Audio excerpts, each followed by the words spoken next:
আমাদের টিমে মাত্র 2 জন বেঁচে আছে এবং সামনের টিমে 4 জন। তখনই আমি একটি নেট মারি এবং 3 জন নক হয়ে যায়। এখন কি আমি হেজ করতে পারবো তা দেখার আগে আমরা একটি লং রিফাই ক্লিপ দেখি, যেখানে আমার সামনে একটি বান্দা আছে যাকে আমি হেডশট দিয়ে এলিমিনেট করে দিই। তখন সে ম্যাচ ব্যাক দিয়ে দেয়।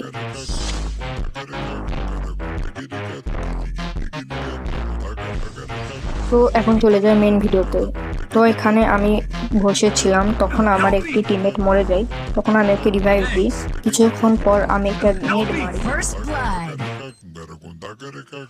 সেই নেটেই বাড়ির ভিতরে থাকা 3 জন এনিমিই নক হয়ে যায়। তারপর আমি গ্লোয়াল ভেঙে ভিতরে ঢুকে একজনের রিভাইভ হয়েছে তাকে মেরে কিল করতে চলে যাই। আমাদের টিমেরও 3 জনাই মরে গেছে। তো এখন কি আমি হেজ করতে পারবো? তো আমি এখন মেডিকেট করতে লাগি। এরপর আমি কাভারে যাই, রিপেয়ার কিট মেরে নিই। কিছুক্ষণ পর জোন আসায় আমাকে সামনে যেতে হয়, আর এটাই হচ্ছে সেই প্লেয়ার। একে মেরে যদি আমি হেজ করতে পারি, তোমরা সবাই লাইক এবং সাবস্ক্রাইব করে দিবে।